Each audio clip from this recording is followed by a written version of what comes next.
Assalomu alaykum qadrli kitobxon. Ba'zi kitoblar borki, ular tarixni tushunish, uddalab bo'lmas vazifaning o'zi yo'qligini isbotlash uchun yoziladi.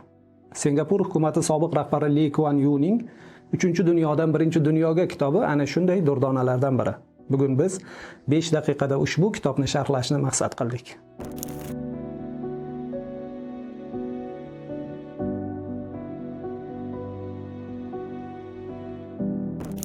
Bir 1965-yil jahon xaritasida yangi davlat Singapur paydo bo'ldi.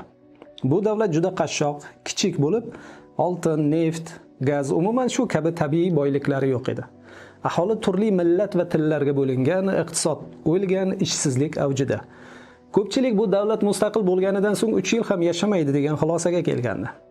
Ammo Singapurning o'sha paytdagi hukumat rahbari Lee Kuan Yew bu fikrni amalda inkor qildi. U kitobida shunday yozadi: "Bizning eng katta boyligimiz odamlarimizning ongi va mehnati." Shu ishonch bilan u Singapurni 30 yil ichida 3-dunyodan 1-dunyoga aylantirdi.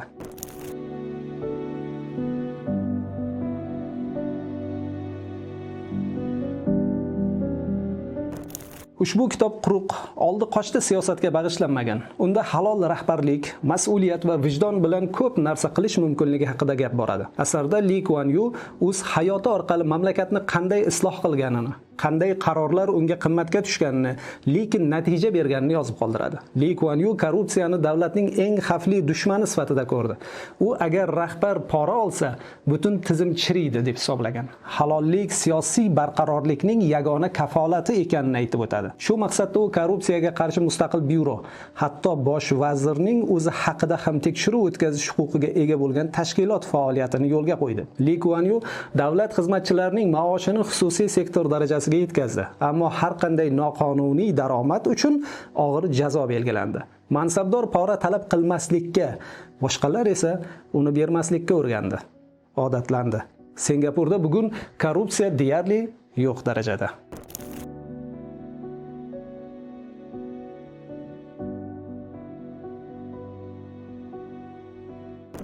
U ta'lim tizimini tubdan isloh qildi.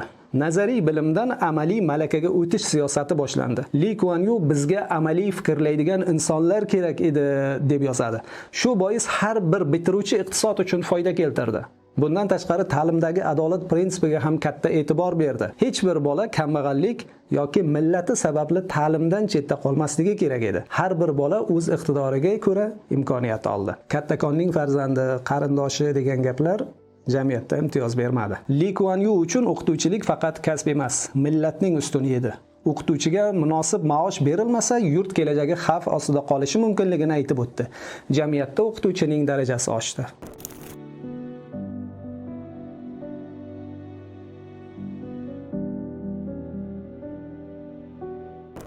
Kitobda intizom iqtisodiy muvaffaqiyatning asosiy ekanligi haqida gap boradi. Lee Kuan Yew jamiyatdagi tartib erkinlikning dushmani emas, balki uning kafolati. Agar odamlar qonunga itoat qilmasa, demokratik qadriyatlar ham yetarli samara bermaydi deb hisoblaydi. Qat'iy jamoat tartibi o'rnatildi.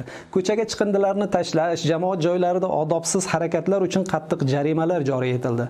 Xizmatchilardan tortib vazirlargacha barcha fuqarolar uchun bir xil qonun ishlardi. Kechkish, va'dabozlik, loqaydlik kabi holatlar davlat idoralarida yo'q darajada edi. Uning fikricha tartib nafaqat jamoat joylarida, balki fikrlash tarzida ham bo'lishi kerak. Shuning uchun maktablardan boshlab bolalarga vaqtini tejash, mas'uliyat va jamoat mulkiga ehtirom kabi qoidalar o'rgatilgan. Bu g'oya nafaqat siyosiy yoki iqtisodiy, balki ma'naviy islohot ham edi.